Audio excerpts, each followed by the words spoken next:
Hello, everyone. Welcome to another episode of The Heart of Equation. Today, I am talking to Anna Moretti. She has a background in pharma industry. She's worked there many years, but she's also a coach to highly sensitive people. She knows so much about this. So I'm so excited to start this episode and learn about this topic from Anna. Hi, Anna. Tell us a bit about yourself. Hi, Sara. So happy to be here with you and thank you for having me. Yes, as you mentioned, I spent my entire career, more or less more than 20 years now, in pharma. I am a Reg CMC leader, and only recently I decided to transition out of pharma and to dedicate myself to my passion, which is coaching and not just coaching in general, but as you mentioned, I focus on supporting highly sensitive women, especially women in leadership position or aspiring to become a leader. As I've experienced myself, how leadership can be hard, especially if you are highly sensitive. And so I'd love to share my knowledge around this, and I love to support as many women as I can, because I think there will be really a ripple effect. So not just an individual impact on themselves, but literally the impact that they can have into their communities and into the world if they are becoming fully aware of their sensitivity and they can play it at their strength. Yes, this is brilliant. And I think more people need to learn about this because, the word highly sensitive, the first time I heard it, it was describing people who get offended so easily, or they are not resilient, or they are not fit to work in tough environments. So this was the impression. So if anybody felt they are like that, all they did was to hide it, to not Yes. talk about it, and especially like in an industry like pharma, highly regulated, so much is going on. Your resilience is one of the qualities I think expected from you.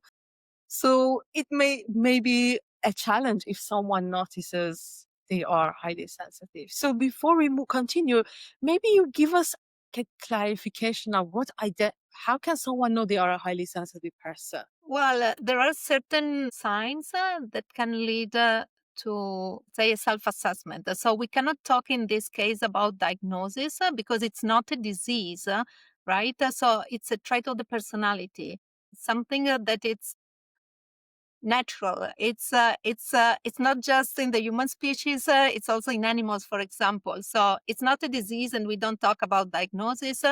We talk about self-assessment, and there are also official tests available on the web, especially the one from Elaine Aron, who is the researcher. She lives in US, and she has been studying highly sensitive for more than 30 years now. She has a lovely website, and on her website, people can find also, self-assessments, and that would be the best way to understand if you might be. And also, we need to keep in mind that high sensitivity is like a spectrum. So it's not on off. There are people that can be defined highly sensitive, but also medium sensitivity and low sensitivity. And according to research studies, highly sensitive people are about 29, so almost 30% of the population. So it's quite a number of us. Yeah, that's quite a significant number. For me myself, I also didn't know much about it, but I also didn't consider myself exactly like a shy person, or it was hard to say what's going on. But every time I was in a very crowded place, I also traveled. I Yeah. had to travel a lot in my life, mostly either family or work. In airplanes, airports, I always wondered, like, why am I so tired when I am Yeah. in these environments? And even like I did my best to make the travel as easy as possible, but I was like feeling like I'm absorbing so much from other people. So this Yes, was that's my exactly it. Yes. also do that test actually you mentioned. I think I'm more in the mid range, but I do have some traits that was sometimes annoying to me. I try to hide it, never tell anyone that I have this because I didn't Yeah. become a problem. And also at work, not be judged that I have a weakness. So that was my way of navigating it those days that I didn't know much about it. Yeah. But you mentioned something, you mentioned, I didn't know, I didn't think I was shy. And actually, I think highly sensitive can be misinterpreted a lot and confused with being shy, but that's not it. And also, being introvert versus extroverted. Also, you can be highly sensitive and extroverted. It's not the same concept, right? And it's really about, the amplification of all the input and stimuli that you can receive. So could be external stimuli, like if you are in a very crowded place, like airport or a mall or something like this. So your brain is literally absorbing so much more than another person. And this can create very easily mental overload, emotional overload. So I think those two aspects are then creating this sense of exhaustion, and literally you need to cut yourself off if you recognize that you are overwhelmed, because sometimes you keep going and because you feel like other people are doing fine, I also want to be like others. And so you may not recognize what your needs are in terms of emotional boundaries or emotional regulation or even rest. So highly sensitive people need a lot of rest. Yes, yes. This is also something it took me a while to understand because I felt guilty that I need rest just because I was traveling and it was not jet lag, everyone understands that you need rest, right? Yeah. You were traveling from Zurich to London and coming back, and that's not a big deal. And I would feel tired for a week. I would still carry on, do a lot of things, and feel like something's wrong with me. I'm not allowed to be tired like this. But these little things also made me learn more about this. And the moment you know that, oh, it's a thing, maybe I am sensing things too much, and then it becomes too much to carry. Like this, puppies, they smell everything, they get distracted. I was also a little like that, and that really helped. But moving to the next thing, because your topic is also helping people in leadership, Yes. I uh, I also find it like this quite fascinating that as a leader, Okay. how can this be helpful to you? And what do you need to pay attention to if you recognize yourself as a highly sensitive person? Yes. So I think one of the also characteristics of a highly sensitive person is to have a very deep sense of purpose. So you cannot just feel okay with something that it's okay for other people. You want to go deeper. You want to feel like this sense of fulfillment coming from a very deep sense of purpose. And I think, if you are in a leadership position, this makes you being a very visionary leader. So the one who is able to see the bigger picture, and also the one who is able to motivate other people. Because if you are deeply connected to your own sense of purpose and you are also able to communicate this will have such a positive, huge impact on others in terms of motivation. So you can pave the way, and they can see, where you as a leader are leading, the team or the organization. Yeah, That's one of the biggest strength, I would say, of a highly sensitive person in a leadership position. Yeah, that sense of purpose. That actually, this is something people who become entrepreneurs or coaches or start their own thing, they almost become pushed to define that sense of purpose because when you don't have it, your whole business is very confused. But I see it a lot in the corporate world that a lot of people, leadership journey is like you become a middle manager, you move forward, you have a team, everything is already given to you, especially in highly regulated industries. So people don't think like, what's the point of having a purpose? The company has a purpose. Everything I just have to follow the instructions, and it becomes difficult to bring your own vision into that. Yeah. But the ones who are into it, they actually find a way of shaping things differently, make some changes, even if those changes are, paying attention to people, making their lives much easier. Yeah. The other point I would like to mention here is I think highly sensitive people are very good in understanding others, understanding other people needs, understanding other people's strength. So if you are a people leader managing direct reports, so I think the entire team will be benefiting from this intuition that you can put into the manager direct report relationship. And so I think the well-being of your team and of the employees in a company would skyrocket, if you have highly sensitive leaders.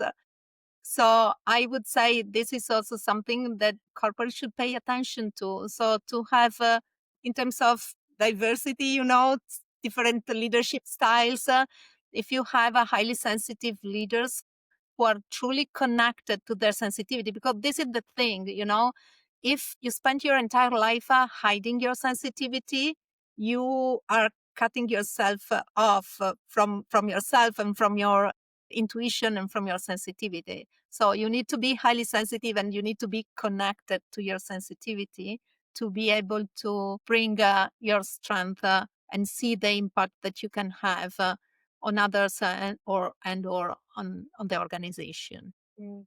It's a good point. You said also connected to your sensitivity, because for me personally, most of my journey was how to get rid of it, how to tone it down. I'm Yes, so annoyed by yes, it. It's yes. a problem. It's a weakness. It's not fit. It's not the right fit for the environment I was working with. I was also working in supply chain sourcing. Very in construction industry is a very masculine environment. Mhm. For example, I even remember once I mentioned about conscious leadership. I had just read about it and I talked to my boss and he said like, oh, that kind of fluff. It was a purpose, things like that. You couldn't even talk about these things. So this was not even a topic I would bring up. I would do my best to hide it, mask it. And I noticed that I got disconnected from that after a while. And Mhm. after years, I became a coach. I tried to connect with it again. Things changed. So, but I could also see once you connected with it, it's a gift. You can use it to understand people better, and you can trust your intuition, and it will give you information that are not probably coming like words to you. Yeah, yeah. Yeah, absolutely. And I think this is exactly my mission. I want to support more and more women in leadership position or aspiring to become a leader to bring this type of leadership at the next level because I think there is so much untapped potential, in all of the highly sensitive people that are just hiding their sensitivity or disconnected from their sensitivity. And this, if we would tap into that potential, this could make really a change. So when we think about, cultural changes in corporate, for example, I'm thinking about, big impacts and not just, of course you can start small and start, practicing with your team, I don't know, let's say you have 5, 6, 10 direct reports. Of course, you can have your micro environment and start small. But I think, in my vision, the more highly sensitive people we will have in the, let's say, corporate environment, the more we will be able to have a critical mass and really, being able to make a change so that in the future, highly sensitive people shouldn't be ashamed of their sensitivity or trying to hide it, but, that can be recognized as a strength and as a value. Yeah, I'm really hopeful that this is already slowly happening. It's still like the problem is with a lot of corporations, culture is shaped by the people who are there. So Yes. still in a lot of these environments, we have leaders who never get coached. It's surprising, but we have so many high level leaders. They never hear about empathy. They just in a very strategic thinking mode, which is helpful. But these kind of topics, I always find it like a challenge how to introduce this topic to like a leader who's so not into it, but show that how it could benefit themselves, their team, their company. So if you have any experience around that, I would love to hear. Well, I'm thinking about role modeling, and this is why I think, as you're mentioning, it's so important that leaders maybe go through coaching pathways so that they can, first of all, get clarity on what highly sensitivity is and a full understanding of what are the strength that they can bring on the table and also how they can manage their challenges, because there are challenges, of course. Now, when we think about empathy, yes, empathy is not just a trait of highly sensitive people. There are also empaths that are not highly sensitive, right? But especially highly sensitive people, they can even go beyond empathy, and they might go into the so-called emotional contagion, so that they are literally sensing and feeling the other person's feelings, and they are not able to distinguish this is mine and this is yours, right? And so this can become an issue, if you're not aware of this. You just absorb, and at some point it's just too much. So this is true, and you need to be aware of it, and you need to build competencies like stress management, emotional boundary setting, being able to manage, having strategies to manage your big and strong emotions, or when you feel like you are absorbing other people's emotions. So there's a lot that you can do as a highly sensitive person if you know the trait and if you know yourself, and you can build those competencies so that you can bring more of the strength because you found your ways to compensate the challenges. Yeah, no, that makes so much sense. It's also this topic of resilience, maybe is also something to talk about because certain industry they say it, we want resilient people, even when they're interviewing people. Resilience is always a topic. I know in supply chain jobs is a thing Yeah, because you yeah, want it to be, everywhere. but in pharma is also something because these are the industries that are supposed to absorb a lot of challenges.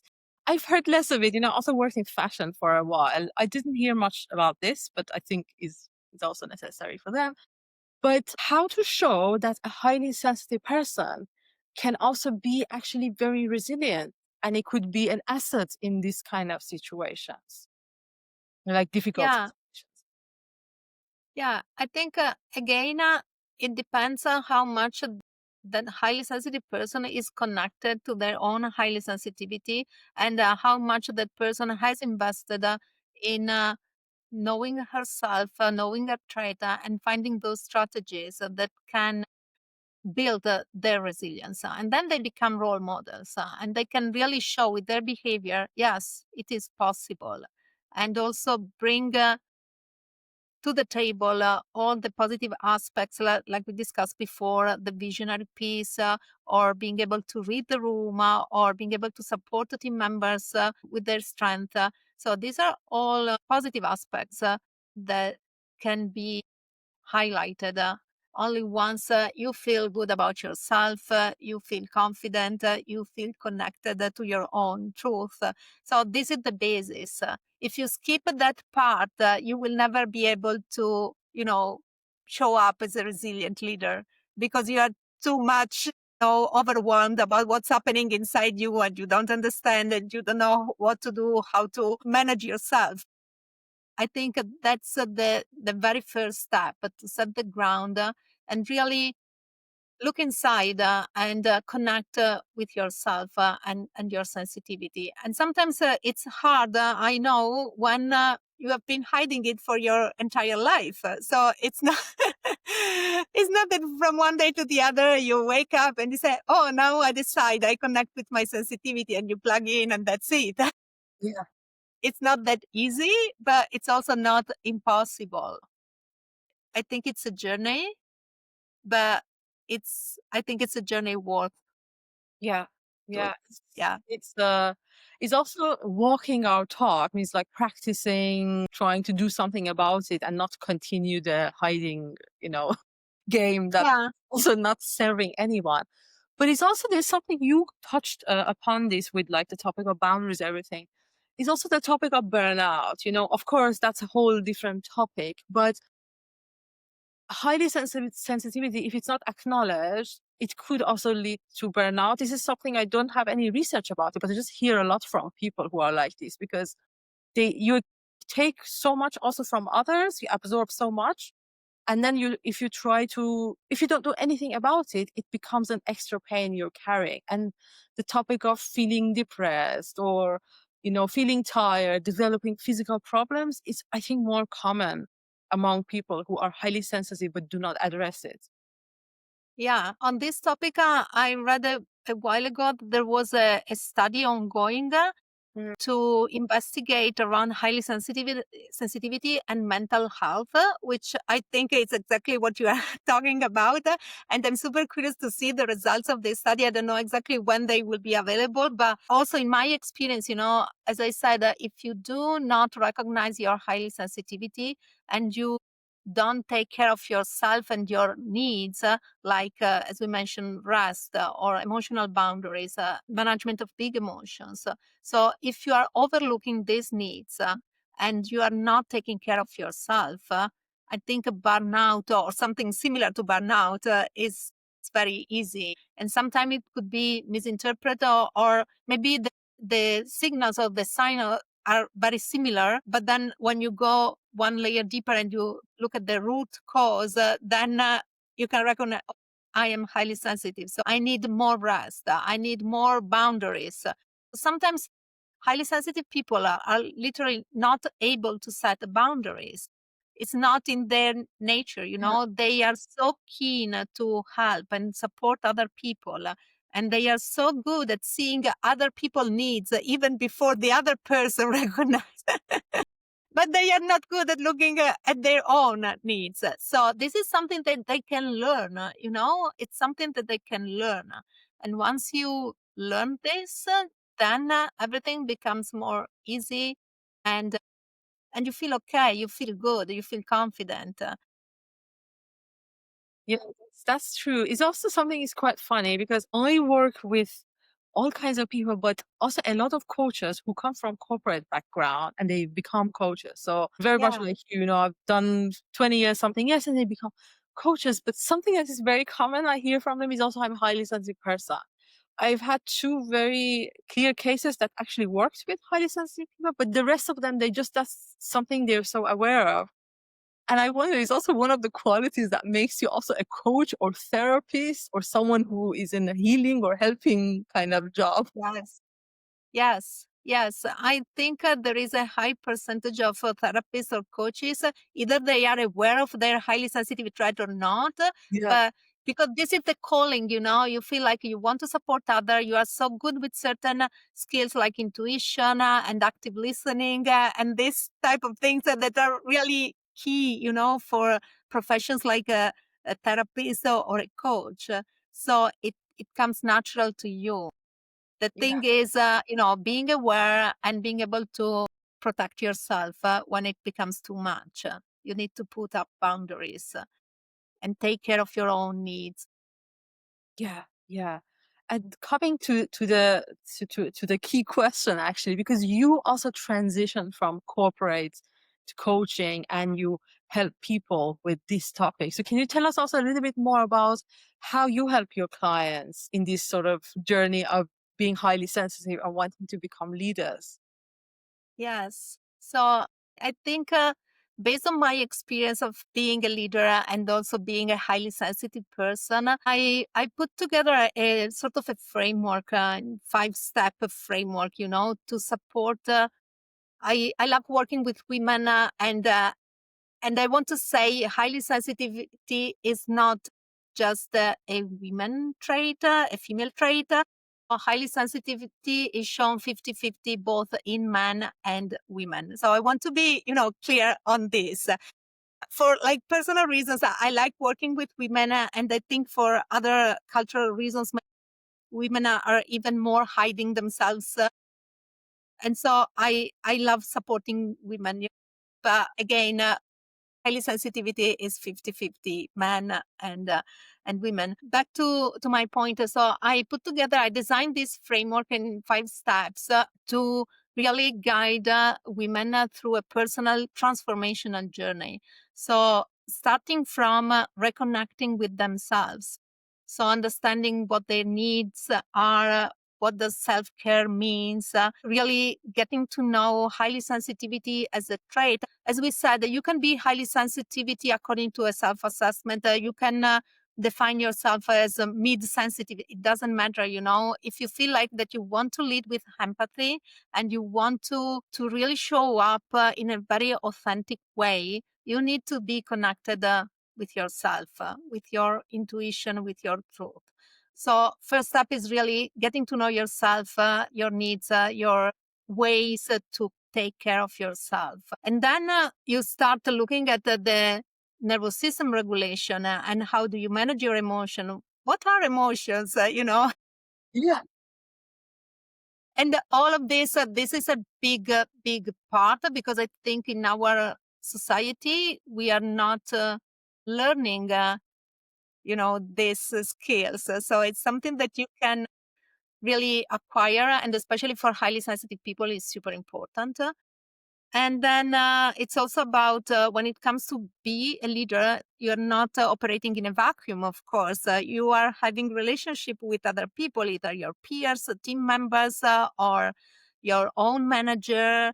So it becomes more and more important, to look at the boundaries on one end, but on the other end, also about communication. How do you communicate your boundaries? How do you communicate with other people? So that's it's not just about being feeling good about yourself and being truly connected to yourself. It's then about how do I relate to other people, and then to finally understand how can I make the best impact I can in the world or in my community, in my small team, whatever is or the environment that you choose. And and I think, you can be in an official leadership role, like in corporate, and have this job title of being, Yeah. a leader.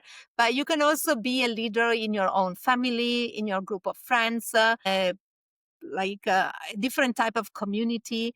So being a leader is more a state of being, is not just like a label or a title, right? I think this is something, and the other thing I think it's important to remember is even before becoming a leader, so to lead other people, you need to be able to lead yourself. So I think a self leadership is also a big topic and is sort of prerequisite, if you want to be successful as a leader. Yeah, that's a very useful framework. And I also like how you cover different aspects and you see people as part of bigger systems.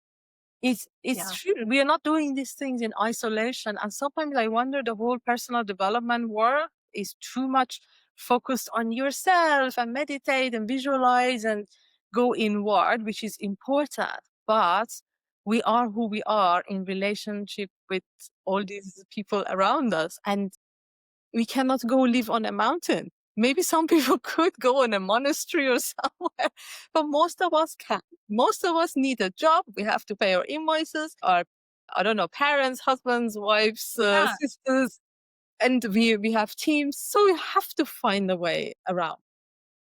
Yes. Yes. And, in my experience, when you start this type of development transformational journey, you can become aware of certain things, and then you feel like confident. Okay, now I got this and I'm good.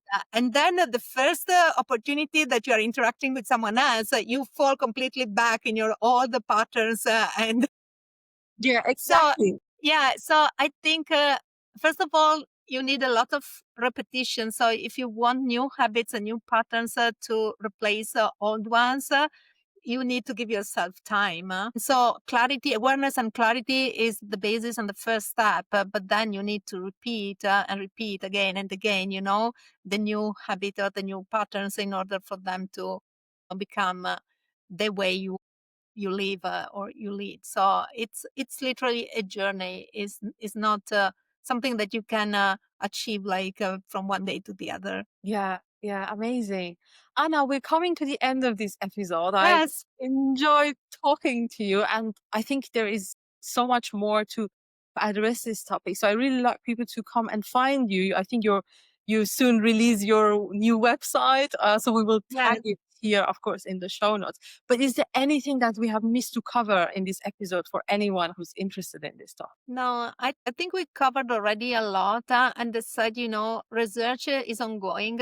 So there will be more news or more information to share. And as said, I'm on a mission not just to support women in leadership, really to make this topic more accessible to everyone. So I don't know yet how this will happen, if through posts on LinkedIn, or maybe I will put a blog on my website. I don't know yet, but I feel really this strong intention and need to share the information and knowledge, because again, 29% of the population is a lot. So means that 1 in 3 people, is highly sensitive. So I think we need to talk more about this and raise much more awareness for the benefit of everyone, not just the benefit of the highly sensitive people, of everyone. Yeah, and it's so amazing you're doing this. I thank you for being here, sharing your insights with our listeners. And I'm looking forward to seeing your posts and everything on LinkedIn. Super excited for that. And definitely also helpful for me personally. So thank you very much, Anna, for Thank being. you for having me. Thank you. And goodbye from my side to everyone. Goodbye. Bye.